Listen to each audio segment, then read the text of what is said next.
Hi, what's happening, y'all? It's your boy Rico from RicoScores, and today we're doing a Commanders versus Giants preview. We have a lot of aspects to break down. We have different matchups. I have a lot of stats, advanced stats. Of course, I'm coming with a big time injury update. Dan Quinn even said that Noah Brown should play against the Giants. I'm really excited about that. Is he our secret weapon to finally break in this Giants curse? Is Brandon Coleman our secret weapon to break the Giants curse as well? We're going to dive into why. And of course, Daniel Jones has been terrible, but Daniel Jones always finds a way to play at least fairly well against us. Is that going to happen in this upcoming matchup as well? And they released the official depth chart going into this game. No real changes other than who's like officially the starting left tackle. We're gonna dive into all that and more, but before we do, make sure you stiff arm that like button, stiff arm the subscription button, and stiff arm the bell next to that subscription button so you get notification each and every time I release an informative and opinionated video just like this one. Make sure you stay tuned, follow the content. Again, daily content. And for all of my channel members out there, I'm coming to y'all with exclusive film sessions multiple times a week, just like how I did that Jamin Davis one, and we tried to figure out was he literally our best defender on the field on Sunday against the Tampa Bay Buccaneers. I'm going to try to do a bunch of quick ones like that, where it's like a quick 10 to 20 minutes, just, you know, let's just look at a certain topic, a certain player, and analyze what they did in any particular week. So make sure you stay tuned for all of that. If you're not a channel member, go become one, because those film sessions will be exclusive to those people only. And make sure you pull up, because I will be live streaming this upcoming Giants game, all 4 quarters, play by play, breaking down everything that's going on. And without further ado, let's go ahead and dive into this video, man. Let's get it. Adam.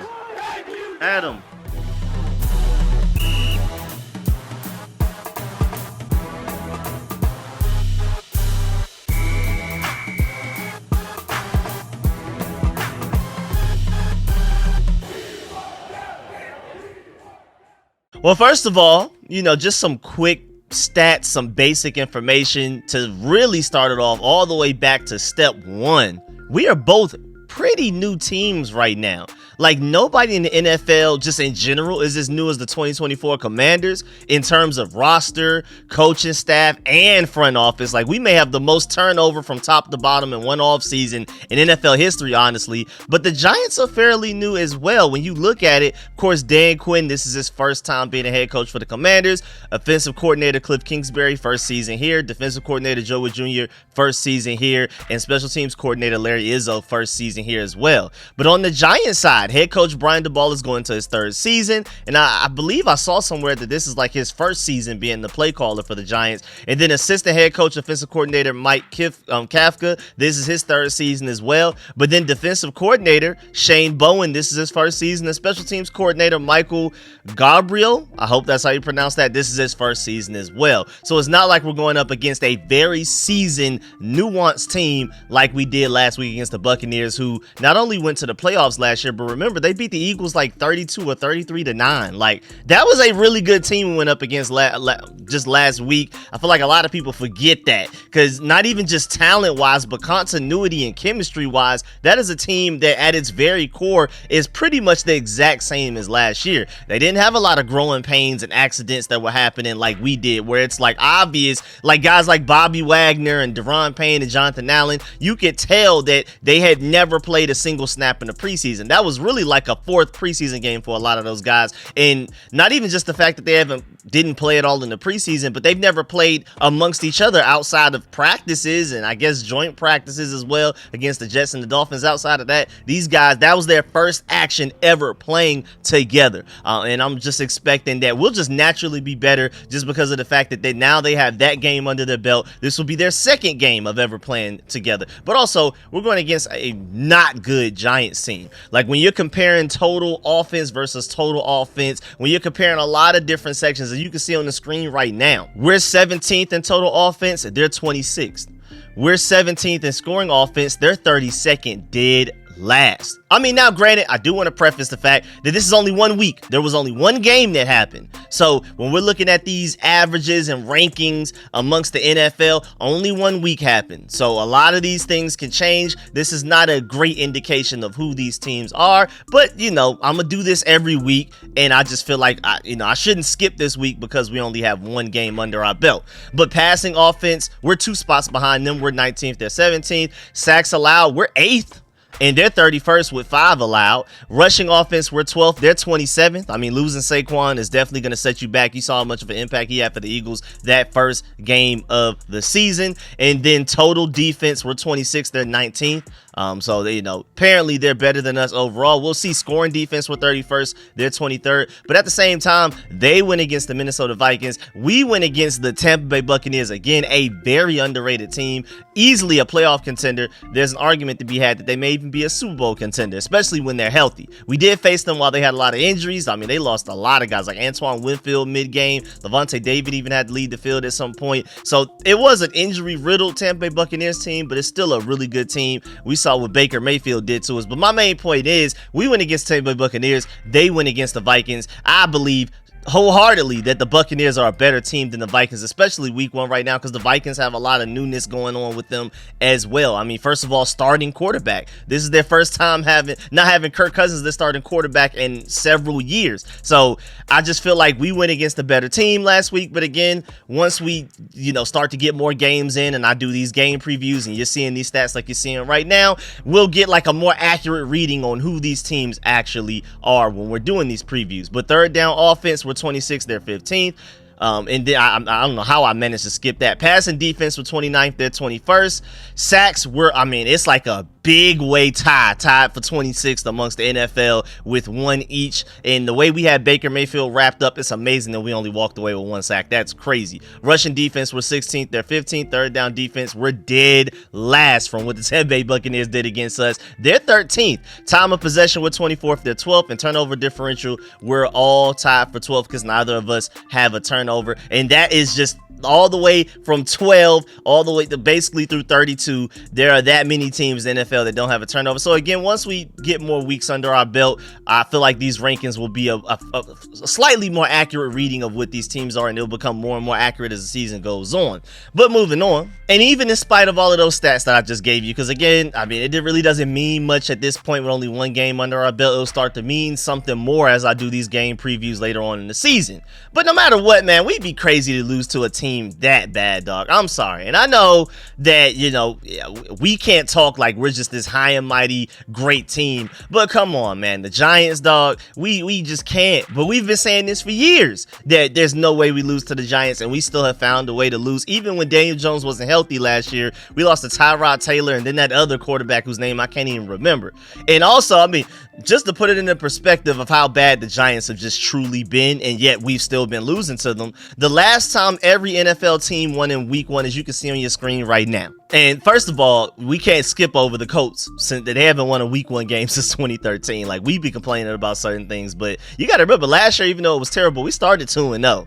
But the Giants haven't won a week 1 game since 2016, and that doesn't necessarily have anything to do with this upcoming week 2 matchup, but they have been bad. And the Giants, they were bad last week, man. They got booed off the field. They failed to score a touchdown. They should be ashamed of themselves. They lost 28-6 to the Minnesota Vikings. It wasn't good. And just to let you know, against the Vikings, them boys had 3.5 yards per play, but allowed 6.1 yards per play against them. That's ridiculous. And their defense only allowed the Vikings to convert 3 of their 10 third downs. And somehow they were still that bad defensively, and they were just even worse offensively. It just didn't matter the fact that their defense only allowed 3 of 10 third downs to be converted, especially when Daniel Jones is out here throwing pick sixes. Daniel Jones has now, as of so far, thrown more touchdowns for the Vikings than he has for the Giants, which is crazy when you really think about it. And when I say they were really bad offensively, overall they were bad, but to be more accurate and to be more honest, to really point fingers at one person, it was really Daniel Jones. He was truly awful against the Minnesota Vikings. Look at this information right here by Warren Sharp, provided by him. Shouts out to him. With this picture that you're seeing right now, he tweeted, "This is a big red flag. Week 1, top 7 highest average target separation for quarterbacks and respective completion rate. Look at Danny Dimes. How does a quarterback have this much average separation and complete only 52% of his passes, especially considering he averaged just 5.2 air yards per throw attempt, and that was the 3rd lowest out of the entire NFL in week 1. So his receivers get open better than most receivers in the NFL apparently. And then he also had like the 3rd lowest average yards per throw attempt. Like he wasn't even throwing it far down the field. These were underneath throws, and yet he still found a way out of all of these quarterbacks to be the only one in the 50 percentages with a 52 completion rate. Jones also had the lowest average depth of target of all of the quarterbacks you see on screen, and was the only one with 0 deep shot attempts. I mean, that is incredibly bad. There's an argument to be made, just at least advanced statistics wise, that Daniel Jones was the worst quarterback in the NFL last week against the Vikings. And the Vikings have a good defense, but I wouldn't necessarily say they have a great defense. I think our defense, has the potential to be better, but as of today, going into this matchup, I do expect our defense to be worse than what the Vikings are. So I'm not trying to laugh at the Vikings defense at all. I feel like they have a solid defense. I feel like talent-wise and what I expected of these guys that we have outside of the outside corners, I think we have the potential for our defense at some point later on in this season to surpass the Vikings. But as of today, going into this week 2 matchup, I'm pretty sure the Giants are excited about the fact that they will go against a lesser defense than what they faced in week 1, if you understand what I'm saying. Vikings defense better today. I think ultimately maybe the Commanders defense can surpass them later on down the line, which again, week 2 matchup wise, not the second game that we played the Giants. We played them again. When is that? That is Sunday, November 3rd. Maybe by then we'll have the defense that I'm thinking of. But as of right now, based on what I saw against them Tampa Bay Buccaneers, I think the Giants are excited to play our defense. I'm not going to lie. But you do have to remember, though, that we just for some reason can't beat Daniel Jones. Again, let alone the Giants, even when Daniel Jones doesn't play, like I mentioned earlier, because we lost to Dante DiVincenzo, I think that was his name. And we lost to Tyrod Taylor last year. And then, I mean, really, to put it into perspective, we haven't beaten the Giants since January 9th of 2022. That's incredible. That's technically the 2021 season. Even though like calendar year was 2022, we haven't beat the Giants since late 2021 season, actually, which is absolutely insane. The last time we beat the Giants, it was closer to the pandemic than where we are now, which is absolutely crazy. Also, according to Next Gen NFL stats, though, 0 Washington receivers were in the top 60 in the week 1 in separation or expected yards after catch. So basically, a great way to put it was nobody was really open last week against the Giants. Just overall, as like an overall team, those guys were not getting separation. Even though those Warren Sharp stats looked like we did, apparently we didn't. But now, as far as like hope and optimism for the Washington Commanders side, why we should win this game. First of all, Brian DeBall's offense versus Dan Quinn's defense. First of all, they're 0-4, ever since they played the Cowboys, with a 13.3 points per game, not good, 245 yards per game, and 5 sacks taken per game. So Dan Quinn has Brian DeBall's number, but at the same time, though, I'm not going to sit here and lie to y'all and act like it is. This is not the defense that Dan Quinn had in Dallas. He does not have a Micah Parsons over here, at least yet. Maybe eventually later on down the line, like maybe year 2, year 3, the 2025 season, maybe the 2026 season, after we have a few more off seasons under our belt and Adam Peters has more chances to improve this team. But I mean, as of right now, this is not that Cowboys defense, and you can just tell by the way Joe Witt Jr. even called that defense against Tampa Bay Buccaneers with so much soft coverage. That's completely different from what they did for the Dallas Cowboys the past few years. They've been very aggressive with those guys. You can tell that they just don't necessarily trust the players we have just yet, and they pretty much played scared schematically going into that Tampa Bay Buccaneers matchup, and somehow we still had miscommunication on the back end, but that comes with time. You can tell that this team is very new. And also, even though Jaden Daniels was under a lot of pressure against the Tampa Bay Buccaneers, I doubt it will be anywhere near that bad against the Giants overall. Now, we're going to talk about one specific player on that Giants D-line that is having an elite start to the season, but just overall, just to let you know, Jaden Daniels faced 5+ rushers on 47.1% of his dropbacks, which was the second highest rate in week 1. That boy Todd Bowles don't play, man. And shouts out to Todd Bowles too, because we have his son at Georgia. He's a linebacker for us, Troy Bowles. So shouts out to Todd Bowles. And I mean, he did a great job of game planning against us, man. Their whole thing was stop Terry McLaurin, and then second, worry about Jaden Daniels and his legs. And again, just to remind you, Jaden Daniels faced 5+ rushes on 47.1% of his dropbacks last week, which is the second highest rate out of the entire NFL against Tampa Bay Buccaneers. And he was pressured on 38.1% of his dropbacks, which is the 7th highest in the NFL. His average time to throw last week was 2.35 seconds. That was the fastest time in week 1 out of the entire NFL. I highly doubt he will be under that much duress against the Giants. I just highly doubt it. I mean, because that was like number 1 level duress that Jaden Daniels was under siege against the Tampa Bay Buccaneers. Even if the Giants D-line is still pretty good, I don't think it will be that bad. Also, shouts out to Zach Selby for pointing this out. No matter what the Commanders' offense and Jaden Daniels see against the Giants this week, there should certainly be less pressure. The Bucs blitzed on 42.4% of their defensive snaps, 3rd most in week 1. The Giants were 24th with blitz rate of 19.2% last week. So we're going from the 3rd most blitzing team in the Tampa Bay Buccaneers week 1 to the 24th. So, I mean, Jaden Daniels should at least have more time to operate this upcoming week than he did last week.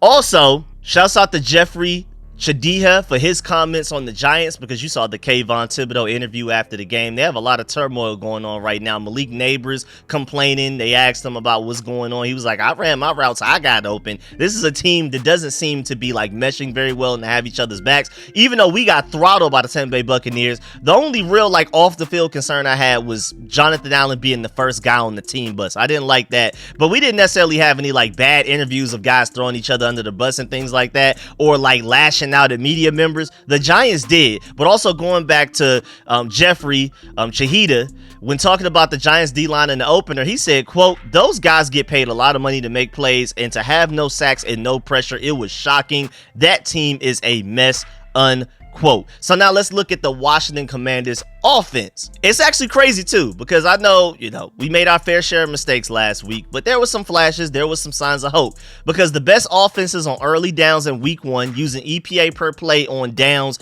1st and 2nd. The Washington Commanders were 2nd, only behind the Philadelphia Eagles. They had a 0.21 EPA per play on downs 1 and 2. Washington had a 0.18. That's ahead of the Chiefs, who were 3rd, the Bills, who were 4th, the Colts, who were 5th, then the Lions, the Saints, the Buccaneers, who whooped us, the Minnesota Vikings, and the Bengals. Again, the Buccaneers were, I could see how they were ranked below us on 1st and 2nd downs. Our problem was that we couldn't stop them on 3rd downs, especially 3rd and longs. They were killing us on 3rd downs, but 1st and 2nd down, I felt like our defense did fairly decent, I would say. Not well, but decent. It was those 3rd downs that was backbreaking and killing us, which led to a lot of the points that they ended up getting. But 1st and 2nd down wise, statistically, we were the 2nd best offense in the NFL last year. We were just terrible on 3rd downs, and reversely, the Tampa Bay Buccaneers were excellent on 3rd downs. I think the best in the NFL statistically. And also, just to let you know, Jaden Daniels, now, of course, his debut wasn't great, but just on average, the NFL last week did not throw for a lot of yards. Jaden Daniels was top 10 in passing yards, literally ranked 10th, and top 10 in rushing yards, 9th out of the entire NFL last week. And when we're saying rushing yards, we're talking about running backs, I believe, as well. That is incredible, man. Also, again, just to mind you, the average passing yards on Sunday afternoon was 185, man. I mean, we just did not have a lot of passing yards to go around. That's why Jaden Daniels was still 10th in passing yards in the NFL based on what we saw this past week.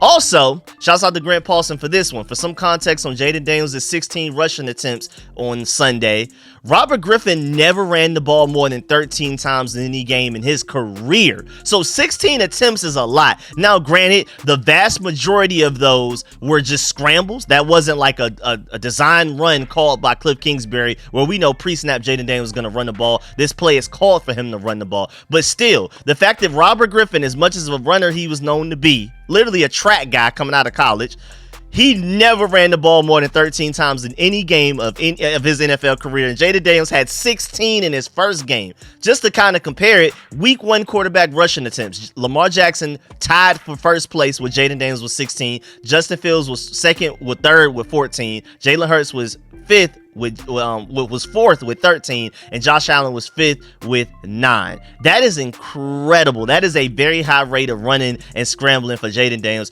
Hopefully we don't keep that up. But even continuing with the rest of the offense, Brian Robinson, if you look up on the screen right now, when it comes to missed tackles forced week 1, Brian Robinson was 4th out of the NFL. You had Jordan Mason, who had an elite debut for the 49ers in place of Christian McCaffrey. Then you had James Conner of the Cardinals. I'm not surprised there. You had Ramondre Stevenson of the Patriots. I'm not surprised there as well. And then Brian Robinson was 4th out of the entire NFL out of all running backs in week 1 as far as missed tackles go. I'm telling, most of his yards were yards after contact. I talked about that live while watching the game, and then in my game review video after the game. And then next up, the reason you're seeing Luke McCaffrey on your screen right now is because when it comes to wide receiver leaders by separation score in week 1, according to Scart Barrett, DFB, and this is like fantasy points data, Luke McCaffrey was 7th out of the entire NFL out of all receivers in separation. A.D. Mitchell, past Georgia Bulldog, was number 1. Then you had Mike Evans killing us. Then you had another Georgia Bulldog who's 3rd in George Pickens. Then you had Jamison Williams. Then you had Jalen Polk. Then you had CeeDee Lamb. And then Luke McCaffrey was 7th, and followed directly behind him was Nico Collins. Very interesting company to be in, man. Shouts out to Luke McCaffrey for that. And maybe there's something growing there. Maybe we need to look his way a little bit more. Also, as you can see on the screen right now, when it comes to team total yards after catch over expected from week 1, we were actually 4th, man. So shouts out. I think most of that is Brian Robinson, but still, man, yards after catch over expected. Our guys were making guys miss in the open field. You can give credit to Austin Eckler there as well. And so maybe if we can keep that trend going, that's going to be big time for a young quarterback that's still figuring things out. And then also play caller wise, if you look on the screen right now, again, this is really interesting because even though the Commanders, according to this rating system that Stephen Patton used of Patton Analytics on Twitter, we're 26th in play calling. So they feel like Cliff Kingsbury was one of the worst play callers in the NFL last week. But the Giants are right behind us at 27, so it's not like they were much better. So this is going to be the battle of the bad play calling, I guess, according to these advanced stats. That's really interesting. Now moving on to the Giants offensive line versus the Commanders defensive line. If you look on the screen right now, and here's another Georgia Bulldog at the top of some of these charts going on right now, man. I'm telling y'all, we're taking over the league. But either way, my point is, if you look on the screen right now, according to Pro Football Focus, the highest pass blocking grades from week 1, Andrew Thomas is number 1 with a 91.4, which is interesting because we got to go up against him in this upcoming week. And somehow Cornelius Lucas is top 10 down there with an 85 point. Even though I would beg to differ. For some reason, they did not give him credit for that strip sack that happened on Jaden Daniels where he was beat immediately. I have zero idea how they didn't credit him for that. So for some reason, they felt like Cornelius Lucas was one of the better left tackles in the NFL last year. I definitely, just based off of what I saw, I feel like Brandon Coleman was better. But hey, that's Pro Football Focus. But either way, they feel like Andrew Thomas was the best pass blocking tackle in NFL last week. But at the same time, reversely, Deron Payne's stats and ranks among defensive tackles in week 1. Shouts out to Mason Kinahan for that. A 73.3 Pro Football Focus grade, which was 6th amongst all defensive tackles in the NFL. He had 5 pressures, which was tied for 3rd. He had an 11.4 pressure rate, which was 1st out of all defensive tackles in the NFL. He had an 8.2% win rate, which was tied for 5th. And you had to have at least a minimum of 23 snaps to be included in this ranking. That is very interesting. And then now in reverse, I don't know if y'all know this, but Kayvon Thibodeau has 15.5 career sacks just total so far. 5.5 of them are against us. But at the same time, Charles Leno isn't here anymore. So let's see which side gives. Like, Kayvon Thibodeau has been the Commanders killer. Was that more specifically a Charles Leno killer, or is he actually a Commanders killer? Charles Leno isn't here anymore. Now I'm assuming that Brandon Coleman will be our starting left tackle going into this matchup. Is it a Commanders thing, or was it a Charles Leno thing? We'll see. I can't wait. Shouts out to Brandon Coleman too, because I would say that, again, to me, I don't know what Pro Football Focus was looking at, but I felt like Brandon Coleman was the better between the two tackles. I think he should start this next week. And just to let you know, like, if you really think about it, the 2 drives that he like started from start to finish for us were the only 2 drives that we scored touchdowns. We scored a touchdown on another drive as well, and I believe he played a little bit during that drive, but the 2 drives that he basically was like the starter for those specific drives, we scored touchdowns on both of them. The 2 of the 3 touchdowns that we did score in that game, which is pretty amazing. So is Brandon Coleman potentially the curse breaker against Kayvon Thibodeaux? Only time will tell. I will be live streaming Sunday, and we will definitely be keeping track of that matchup throughout the entire game. You know, most people look at the quarterback, maybe the running backs and the receivers and things like that. I'm gonna be staring dead at Brandon Coleman a lot of those snaps, and I'm gonna be talking about it in that live stream, so make sure you pull up for that. But mind you, at the same time, is the interior offensive line ready for the Giants' defensive tackles? Because while Daron Payne was a top 3 pass rushing defensive lineman out of the entire NFL in week 1, and that's including edge rushers, if you look on the screen right now, they feel like Dexter Lawrence was the best defensive lineman out of the entire NFL last week as far as pressure percentage per player. When you're looking at the highest week 1 pressure rates on non-blitzes, even though Daron Payne is 3rd, that's great. Dexter Lawrence was technically number 1 because he only played 17 snaps and he had 5 pressures, which was a 31.3% pressure rate, which was the highest out of the NFL, even more than Aiden Hutchinson, then Daron Payne, then Trey Henderson, then Jared Verse. And that's amazing for Jared Verse to be that young and do that. But, you know, that's a Georgia recruit. Even though he ended up moving on to Florida State, that's still a Georgia recruit. You know what I'm saying? Then Jerry Tillery, Kwity Paye.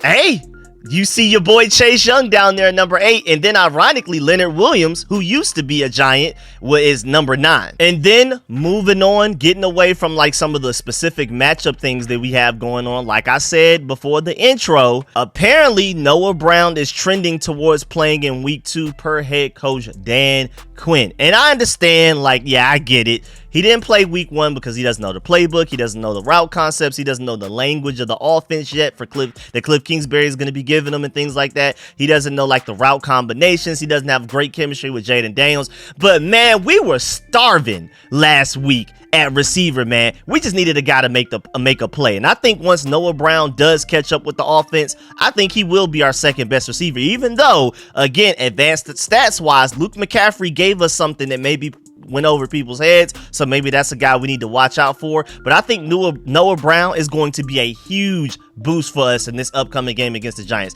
I think Brandon Coleman instead of Charles Leno versus Kayvon Thibodeaux is going to be huge, but also feel like Noah Brown coming out of nowhere, who didn't play last week against the Buccaneers, is going to be a huge help for us, and I'm very excited about that. Also, let's start to get some injury updates in. Apparently, Dan Quinn said today that Emmanuel Forbes injured his thumb versus that Tampa Bay Buccaneers game, and he will wear a splint this week, and he will still play against the New York Giants. Also, when talking about Johnny Newton, Dan Quinn offered a May about the rookie's availability for Sunday. We'll know more as the week progresses. Of course, I will update y'all on that throughout the week, but it sounds like there's a better chance of Johnny Newton playing this week against the Giants than he had against the Tampa Bay Buccaneers when he didn't end up playing at all. So maybe he'll make his rookie debut against the Giants, and that's going to be big time because Daron Payne was already very efficient last week.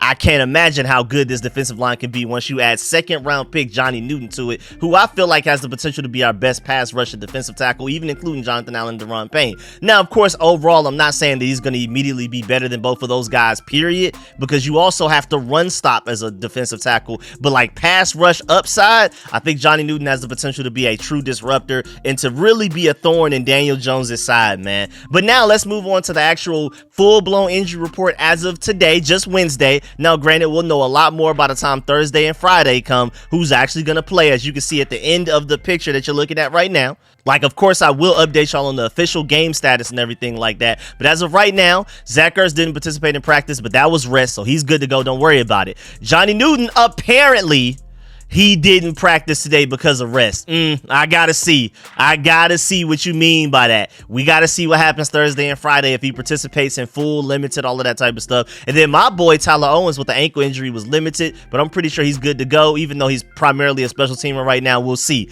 And then Brandon Coleman, Emmanuel Forbes, Brian Robinson, and Trent Scott, if you were worried about those guys, worry no longer because they were all full participants. But then on the Giants side of things, man, DB Nick McLeod didn't participate. Linebacker Darius Masao didn't participate.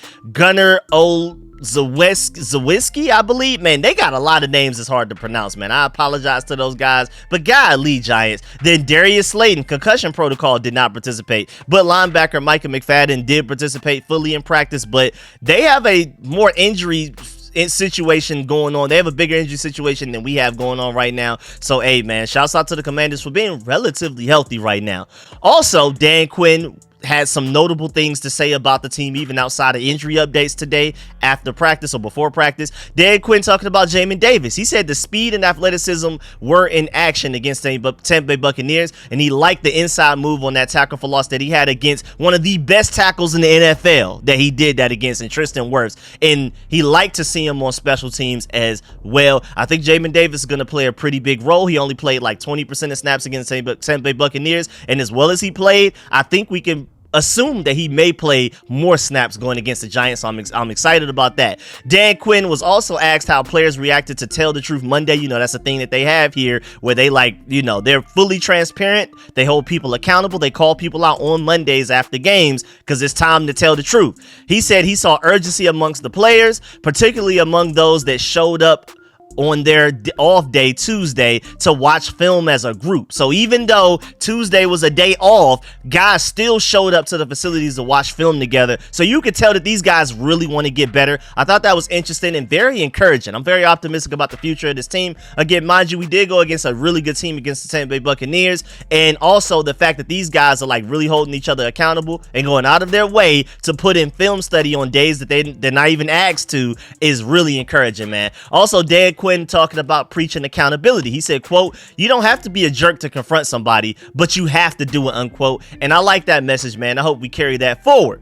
Also, some last few things before we get up out of here. Just to let you know, the Commanders will wear their gold pants on Sunday against the Giants. The reason that that's very significant, I don't know if y'all noticed, but we haven't worn gold pants since 2018. So that's going to be really cool. Also, this is the Northwest Stadium debut. Remember, it's no longer FedEx Field. And then for like a short period of time during the offseason, it was Commanders Field until we got a new sponsor. Now we have the Northwest Federal Credit Union sponsor going on. So it will be the Northwest Stadium, and this is our home debut. And this is our home debut for a lot of things. So Adam Peters is our general manager. Dan Quinn is our head coach. Jaden Daniels is your quarterback. Pretty much the whole team is new, basically. But also, mind you, this is also the Northwest Stadium debut, so get used to hearing that. It's still a little weird flowing off my tongue saying Northwest Stadium in Landover, Maryland, especially geographically. It's not in Northwest DC or Maryland or whatever. It's actually Northeast, but, you know, it's cool. It's whatever. It's Northwest Stadium because of the sponsor, not the location, but that's still pretty funny to point out. Also, another thing that I want to point out, this is also the battle of the star rookies that just happen to be former teammates. Jaden Daniels versus Malik Neighbors. There's going to definitely be some trash talking rights coming from this game between those two specifically. And I know they called that Offensive Rookie of the Year bet off out loud because they had to go through all of those seminars and learning sessions because the NFL is not playing about like gambling from the players within the NFL themselves. But I'd be surprised if they actually if they didn't have that bet still going on behind closed doors amongst just themselves. Malik Neighbors was the reason that we even know about that. He's the one that blurted that out loud, and then Jaden Daniels had to go through all of that, even though that wasn't his fault that they had to go through all of that. But either way, right now heading into week 2, Jaden had the best debut of any rookie quarterback in the NFL, and I would say it wasn't even close. But at the same time, Malik Neighbors had the most receiving yards out of all rookie receivers in week 1 as well. So they are both at the top of their positions in their respective positions heading into this week 2 matchup. So I'm really excited, man. This is the game within the game, even though of course a quarterback can't go against an opposing team wide receiver, but I'm pretty sure they're definitely motivating each other to be better just for trash talking rights. And speaking of being better, speaking of rookies, Caleb Williams lost a little steam. He went from plus 135 odds to win Offensive Rookie of the Year to plus 165. Jaden Daniels went from plus 475 to plus 300. So he's closing that gap. Right now he's second, and the gap got a little thinner between the two. And then, speaking of Malik Neighbors, he's still fifth in betting odds to win Offensive Rookie of the Year. So Jaden Daniels is second, Malik Neighbors is fifth. So there are two really bright offensive rookies in this upcoming game, and I'm excited about that matchup, man. And then also before we go, man, just to remind y'all, man, we just signed a new kicker. And this game may be really close. You know how divisional matchups go, dog. And we're going to need every kick made. So we just released K. York. We signed Austin Seibert, both ex-Cleveland Browns kickers. I really hope he can make these kicks because we're going to need them. This game may definitely come down to which kicker makes the most kicks. And, oh, man, we're going to need that. Please don't let the rest of the team down, Austin Seibert. I mean, if you miss kicks, then it's just on to the next kicker the next week, I guess. But, yeah, man, that's the end of this video. Please get in the comment section. Let me know how you feel about everything discussed in this video. Please still farm that like button, still farm the subscription button, still farm the bell next to that subscription button so you get notification each and every time I release an informative and opinionated video just like this one. Make sure you do not leave this video without leaving a like. And man, shouts out to everybody that pulled up to the call-in show live stream, man. That was really entertaining. Next time, I'm gonna try to make sure I do the call-in show review live stream immediately after the game rather than waiting until a couple of days later like we did it yesterday on Tuesday. I want to do it at least that night. So make sure you stay tuned for that. And of course, again, I will be live streaming the entire Giants game. So make sure you pull up for that as well. Make sure you stay for the call-in show live stream where you can call in and voice your opinions about what happens. I really hope we win because that call-in show will be chaotic if we somehow lose to these Giants. So make sure you pull up for that. And of course, let me know in the comment section how you feel about this potential matchup against the Giants. Are you like me where it's like, it will be a shame if we lose this game? We better not. Like, not only do I think we will win this game, but like the chances of losing it, it's like, come on now. It's time to blow everything up. You lose against the Giants, man. It's time to completely hold back on any expectations we had on this season if we lose to these Giants. Let me know if you agree or disagree with those points. Let me know how you feel about this matchup in general. Any points or matchups that I missed, including like, of course, we need to get Terry McLaurin the ball more, things like that. So let me know how you feel about all of that. Of course, again, do not leave this video without leaving a like. I really appreciate y'all. We'll catch y'all later. I'm out.